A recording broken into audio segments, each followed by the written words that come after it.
네, 안녕하세요, 여러분. 반갑습니다. 엔젤스윙의 박원영입니다.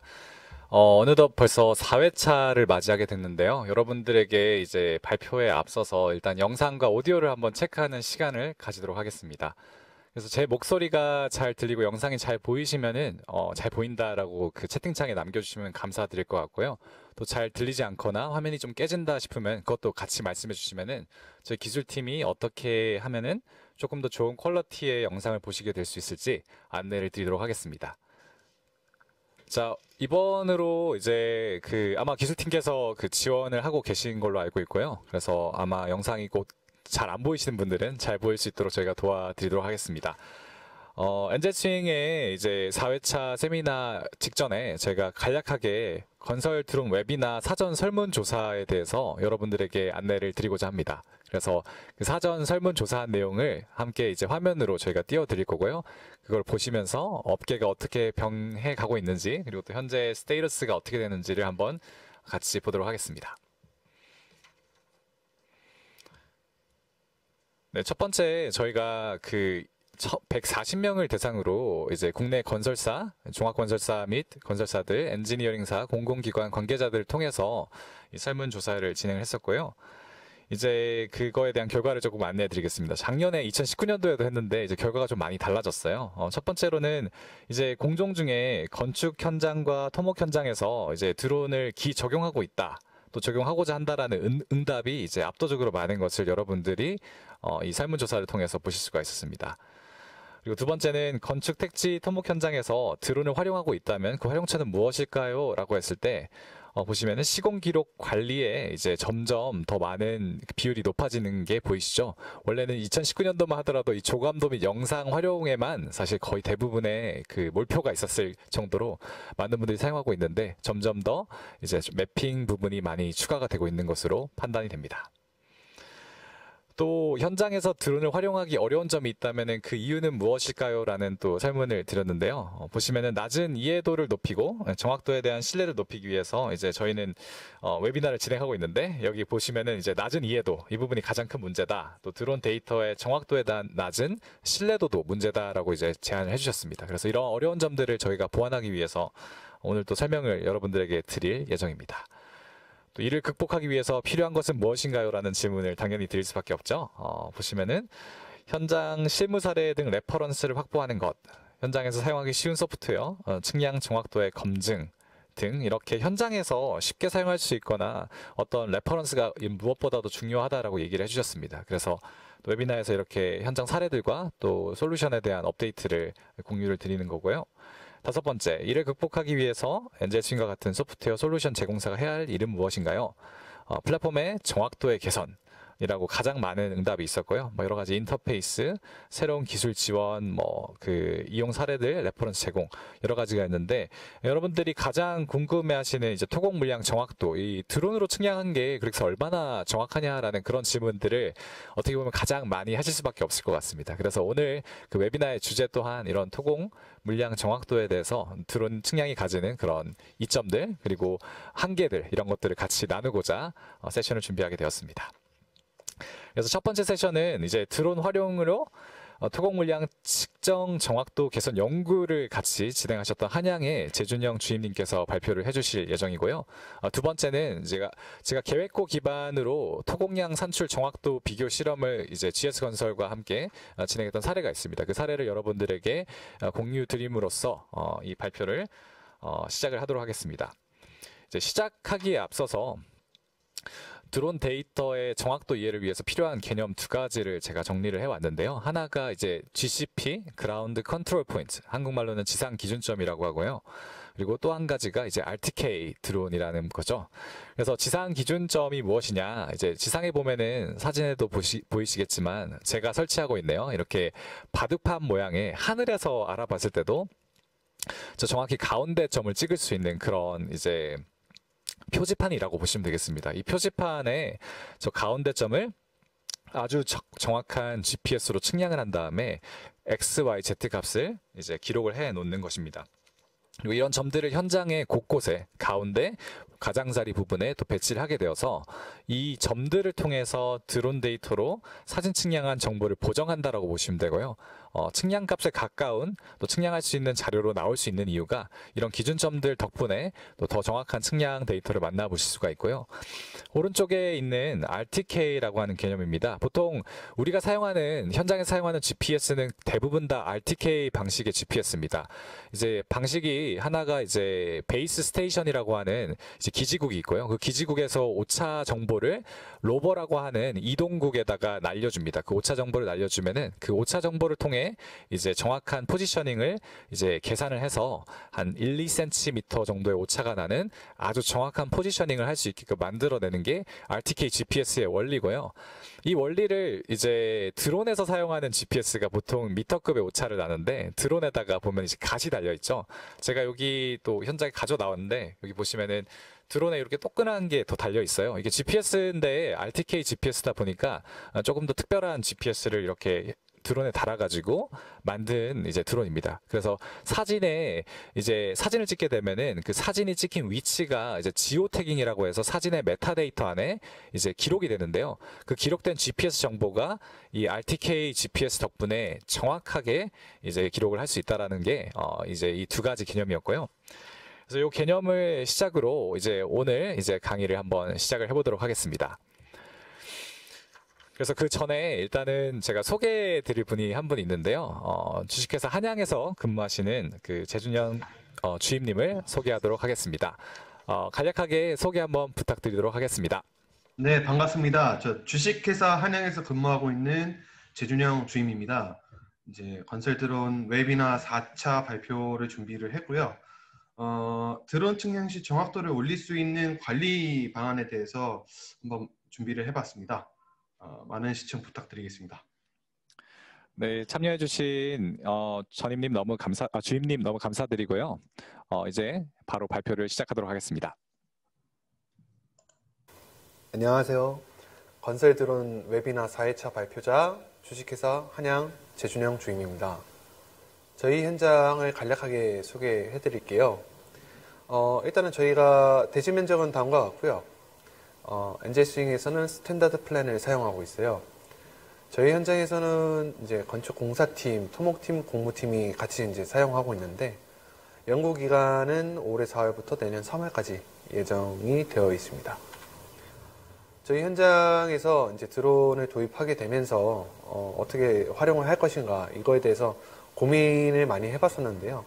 이제 사실은 좀 정확도 측면에서 저희가 반신반의했던 게 있는데 이것을 그냥 내버려 두는 게 아니라 좀 적극적으로 나서 가지고 좀 정확도를 최적의 정확도를 가질 수 있는 것을 이제 방안을 마련해 보자 이런 취지로 이제 실험을 한번 짜봤고요.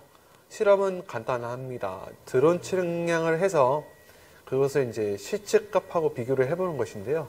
시험 데이터 목록은 이 5가지로 구성이 되어 있습니다. 이번에 이제 저희가 시공 시점하고 맞물려 가지고 첫 번째하고 네 번째를 실험을 해봤고요. 연구 세부 방법은 이제 제 왼쪽 편이죠. 왼쪽 편에 구분란이 있을 거예요. 고도, GCP 개수, 기체 종류 이렇게 세 가지를 변경해서 한번 촬영을 해보았습니다. 다음에 이제 토공 이동량 측정 정확도 실험에 대해서 좀 자세하게 말씀드릴게요.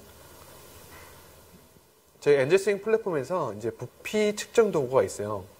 이제 이 부피 측정 도구로 기성 천국 예정 영역을 선택하신 후에 이제 다른 날짜와 비교 기능을 사용해 가지고 이제 한번 측정해 봤죠. 이게 그 측정 결과 값이고요. 제 왼쪽이죠. 왼쪽으로 빨간 박스가 있을 거예요. 이제 드론 측량이 A, 이제 측량 데이터가 A 값이고요. 저희 이제 실측 값은 뭐냐면은 덤프 운행 일지를 토대로 한 값입니다. 이것은 B고 마지막 C는 이제 저희가 GPS를 직접 들고 가가지고 횡단 측량을 한번 해봤어요.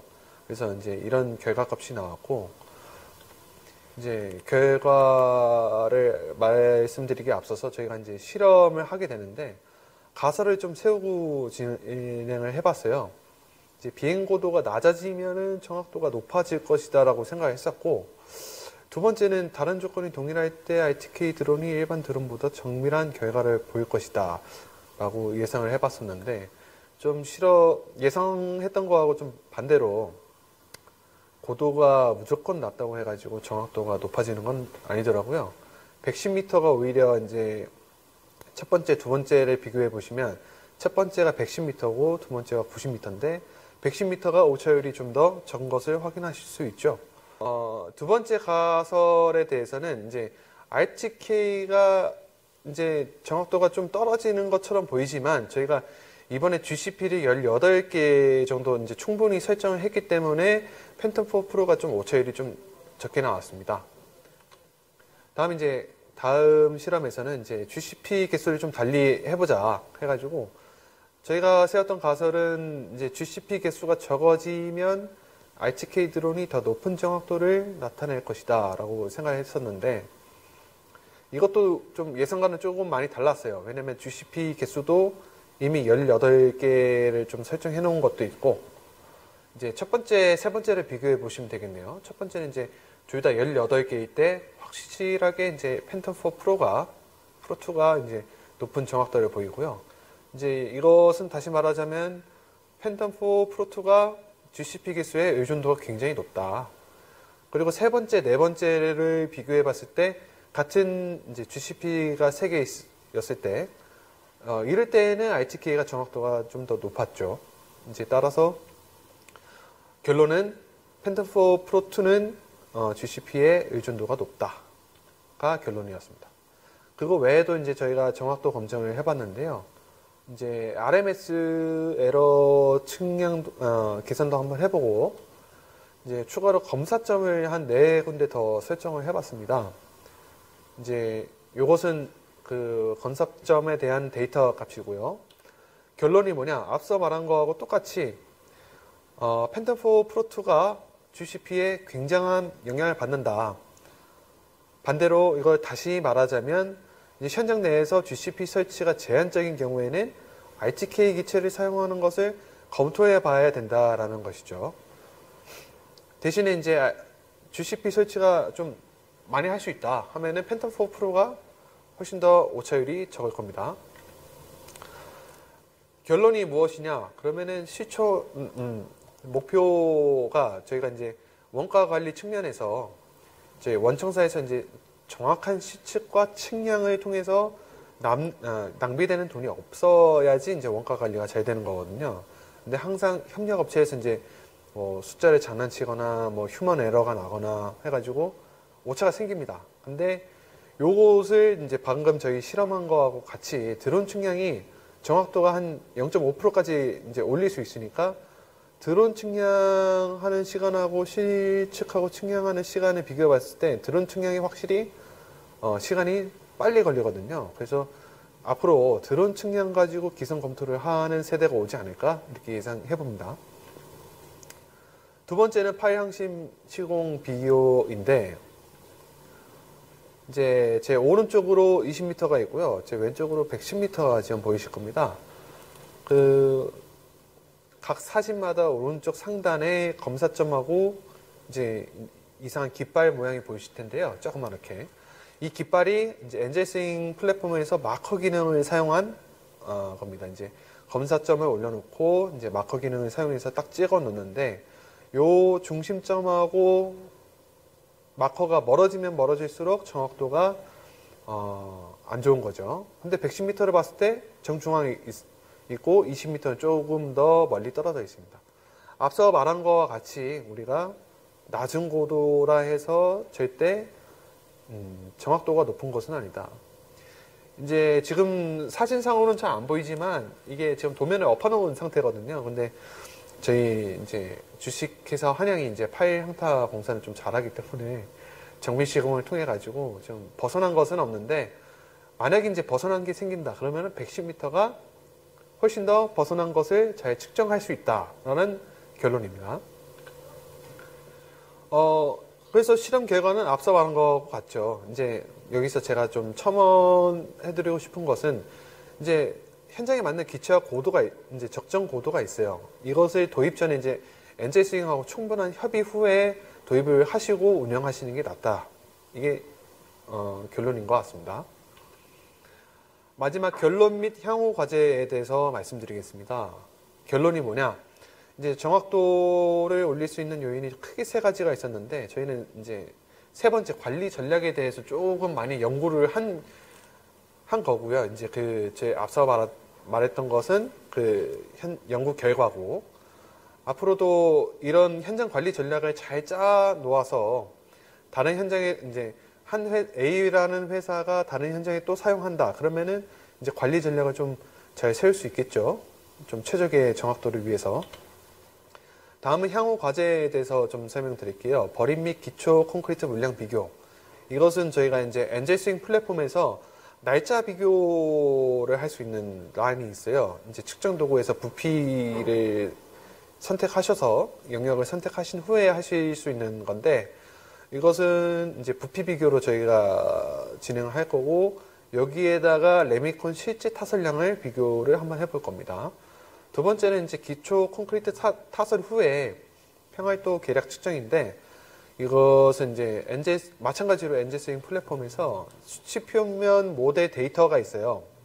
이것이 뭐냐면 이제 그 레벨에 따라서 그라데이션 색깔로 표현한 모델인데 만약에 저희가 이제 기초 저면이 42.40이다. 그러면 42.40을 맞춰놨는데 색깔 변화가 있다? 그러면은 문제가 있는 거죠. 그러면 그 지역을 가가지고 평활도 수정을 하거나 조치를 취하겠죠.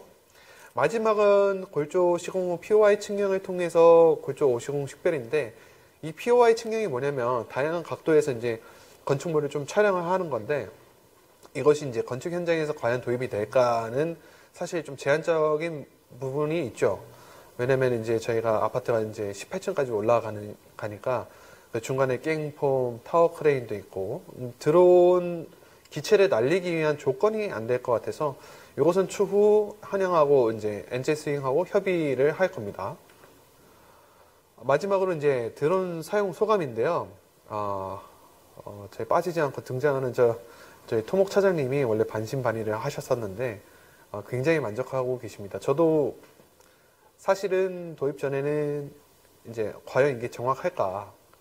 왜냐면 사진을 찍어서 그걸 중첩해가지고 위치 정보를 가지고 있는 점들로 만든다. 이게 사실 반신반의하게 만들거든요. 근데 그 결과값이 말해주죠. 저희 앞에서 말씀드렸다시피 연구 결과가 이렇게 정확도를 올릴 수 있는 부분이 있으니까 충분히 활용도가 높다라고 판단을 했고요. 이 드론 측량 자체가 태동기에 있습니다, 지금. 그래서 이제 A라는 회사, B라는 회사 이렇게 나뉘어서 연구를 하기보다는 이제 글로벌하게 이제 한국 건설 기술이 글로벌하게 가려면 다 같이 뛰어들어가지고 연구하고 공유해보는 게 낫지 않을까라고 개인적으로 생각을 합니다. 이것으로 발표 마치겠습니다. 감사합니다. 네, 재준영 주임님 발표 너무 감사드리고요. 저희가 또 하나의 발표를 준비를 했습니다. 그래서 화면에 제가 이제 슬라이드를 제가 띄워드릴 텐데요. 이 화면은 이제 이 실험은 저희가 GS건설의 프리콘팅과 약 2차례 정도 이제 계획한 고도를 기반으로 이제 토공량 산출의 정확도를 이제 드론과 또 이제 레이저 스캐너라고 하는 장비가 또 건설 현장에 많이 사용이 되죠. 이 장비 두 가지를 이제 비교했던 내용입니다. 그래서 잘 봐주시면 좋겠습니다. 배경은 엔젤스윙에서 2.0 버전 출시 이전부터 이제 이 DVVC라고 저희가 표현하는 이 기능, 계획고 기반의 토공량 산출 기능을 만들었습니다. 그래서 이제 3차원 BIM 데이터로 만든 이제 토공 물량을 산출해야 되는 그 계획한 고도를 보통은 굴착계획 평면도 또는 정지계획 평면도로 모델링한 데이터죠. 이 데이터를 가지고 물량을 뽑아내기에 이제 쉽게끔 만들 수 있는 기능이고요. 이 기능에 대한 정확도가 저희 또한 되게 궁금했었고 그래서 한번 실제적으로 실험을 해보게 되었습니다. 그래서 적용 현장이 서울에 있는 은평구에 있는 한 재개발 현장이고요. 토공사 단계 딱 접하기 전에 있는 그런 현황에 있었습니다. 이제 사용한 장비는 드론은 DJI의 팬텀4 프로 제품을 사용했었고요. 레이저 스캐너로는 트림블 TX8이라고 하는 장비를 사용해서 수집을 했습니다. 그래서 저희 쪽에서 이제 드론을 활용했고 GS건설의 프리콘 팀에서 레이저 스캐너를 활용해서 이 정보를 모아 주셨고요. 이제 비행에 사용되었던 고도가 100m로 비행을 했었고 비행 시간은 8분, 종행 중벽도는 80%로 진행이 되었습니다. 촬영 면적이 그렇게 크지는 않았습니다. 약 7.56 정도 되는 헥타르 기준이고 데이터 기준으로는 약 130장 정도가 나왔습니다. 또 DJI의 팬텀4 프로라고 하는 장비를 사용하는 이유가 이제 기계식 셔터가 달려 있고 1인치 CMOS 센서가 있어서 이제 상당히 또 좋은 정확도를 가지는 드론 중에 하나라고 저희가 검증을 했었고요.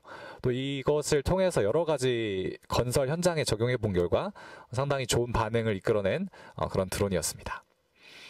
그래서 첫 번째는 현장 조사를 진행을 하고 이제 그다음에 이제 GCP를 어디다가 설치할지 측량을 또 이제 설치를 한 다음에 이제 측량을 진행을 했었고요. 데이터 수집을 이제 레이저 스캐너와 이제 드론을 가지고 이제 함께 진행을 했습니다. 그리고 나서 이제 끝나고 나서 데이터를 처리를 각각 진행을 하셨고요. 그 결과물들을 산출을 해서 결국에 이제 비교 값을 이제 비교를 하게 되었습니다. GCP의 분포 및 측량 값을 이제 정사 사진 위에 이제 플랫폼이 예전 버전이라 가지고 좀 이제 마커가 예전 버전이죠. 근데 한번 보여드리도록 하겠습니다. 초록색 부분이 이제 드론으로 측량할 때 사용한 점들이고 노란색 점 5개가 레이저 스캐너로 측량할 때 사용했던 5개의 점이었고요. GPS는 소키아 GRX3이라고 하는 장비를 사용했고 이제 베셀 기반의 이제 중부 원점, 보정된 중부 원점 좌표계를 사용했습니다. 그래서 지적, 도근점 이런 이제 예전 정보들을 활용해서 진행했는데 요새는 이게 다 5186이나 세계 측지계로 많이 바뀌었죠. 그래서 여러분들도 참고를 하시면 좋을 것 같고요. 그래서 이렇게 그 GCP가 어디에 분포해 있는지를 여러분들에게 보여드리고 있습니다. 그래서 플랫폼에서 이제 굴착기획 평면도를 중접한 결과물이고요. 이것들을 중접해서 실제 어디에 위치 있는지 대략적으로 보실 수가 있고 또 레이저 스캐닝을 통해서 가시화한 결과 또한 이렇게 보실 수가 있습니다. 그래서 포인트 클라우드가 이제 레이저 스캐너에는 특별히 이제 칼라 RGB 값을 가지고 있지는 않았기 때문에 이제 이렇게 그레이 색깔로 표현이 되고요. 이 자료를 이제 저희 회사에서 만든 이제 DVVC라고 하는 계획고 기반의 토공 물량 측정 기능과 그리고 또 그 GS 프리콘 팀에서 원래 기존의 워크플로우를 가지고 계셨던 이제 GS 건설의 그런 워크플로우로 처리한 결과를 이렇게 비교를 했습니다. 그래서 첫 번째 실험을 저희가 했을 때는 그 토공 물량의 총합 결과물이 약 레이저 스캐너와 대비했을 때 이제 약 0.8%, 1%가 채 되지 않는 그런 정확도를 보인다라고 저희가 결론을 내렸습니다. 그리고 이 계획한 고도 기반의 이제 그 물량을 산출하는 방식이 여러분들에게 설명드리면 좀 좋을 내용인데요. 저희가 200mm의 격자, 가로 세로 이제 하여튼 200mm가 되는 가로 세로 200mm가 되는 이런 격자를 많이 만들어요. 그래서 그 격자를 많이 만들어 가지고 그 격자의 Z값을 이제 곱해 가지고 하나의 기둥들을 만듭니다. 이 기둥을 현장에 모두 더하게 되면은 이제 부피가 나오는 그런 이제 적분의 개념이라고 보시면 되고요. 이 적분의 개념을 살려서 이제 밑면으로 사용했던 게 이제 3D BIM 모델로 만든 이제 계획한 고도를 저희 회사에서 만든 이제 제품이 인식을 해서 이렇게 측정을 한다라고 보시면 되겠습니다. 그래서 간략하게 저희가 두 번째 실험한 현장의 데모를 살짝 보여드리도록 하겠습니다. 그래서 보시면은 계획한 고도 비교 기능을 클릭을 해주시면은 입력한 계획고의 그 현장이 나오고요. 그래서 여기에 전체 영역을 선정한 다음에 최적 계산을 누르게 되면은 이제 플랫폼에서 이것을 이제 측정을 하게 됩니다. 왼쪽에 보시면은 이제 스피닝이 돌고 있고 절토량, 성토량이 나오고 이제 전체적으로 어디가 절토 부분인지 어디가 성토 부분인지를 이렇게 시각적으로 이제 색깔화해서 표현을 하죠. 이런 실험을 저희가 약 2차례 정도 이제 프리콘팅과 반복을 했었고 두 번째 실험 결과에서는 1.49% 정도의 오차를 보인다라는 것을 저희가 확인을 하게 되었습니다. 그래서 밑에는 이제 절성토에 대한 양과 총합에 대한 양을 보여주고 있고요. 측량 결과의 오차율은 총합에 대한 결과물을 비교했을 때 약 1.49%로 집계가 되었습니다. 그리고 또 아마 궁금하신 게 점에 대한 어떤 특정도 궁금하다라고 해주셔서 저희가 4개의 검사점을 내려가지고 그 검사점에 이제 저희가 측량을 하게 되었습니다. 그래서 이 검사점은 지상 기준점으로 사용되지 않은 그냥 하늘에서 식별할 수 있는 점이고요. 이 점을 이제 GPS로 측량을 해 놔서 GPS 값을 참값으로 두고 엔젤 스윙 플랫폼 안에서 좌표 값을 산정할 수가 있는데 이 좌표 값이랑 비교했을 때 이제 다음과 같은 오차를 보인다. 라고 보면 되겠습니다. 뭐 평균 한 3, 4cm 내에 들어오는 오차를 보실 수가 있고요. 또 Z축이 많이 튀는 경우에는 약 13cm 정도 튀었는데 저 부분은 조금 특수한 경우인 것 같고 대부분은 그 한 2, 3cm 안에는 다 들어왔던 것 같습니다. 일단 여기까지가 엔젤스윙에서 실험한 결과를 저희가 마치겠는데요. 앞으로도 저희 회사에서 계속해서 이제 건설 회사의 이제 기술팀과 함께 이런 실험들을 계속해서 반복해 나가고 이런 반복한 정보들을 저희는 이제 백서의 형태로 발간을 해서 업계에서 굳이 똑같은 실험을 반복하지 않아도 되는 이제 그런 이점을 드리기 위해서 저희가 계속해서 발간을 하도록 하겠습니다. 이런 자료는 앞으로 저희가 계속해서 공유를 드릴 예정이니 참고해 주시면은 감사하겠습니다. 이상으로 2개의 발표를 우선적으로는 마치도록 하고요. 이제는 사전 질문을 또 주셨던 분들이 많이 계시기 때문에 사전 질문 시간으로 넘어가도록 하겠습니다.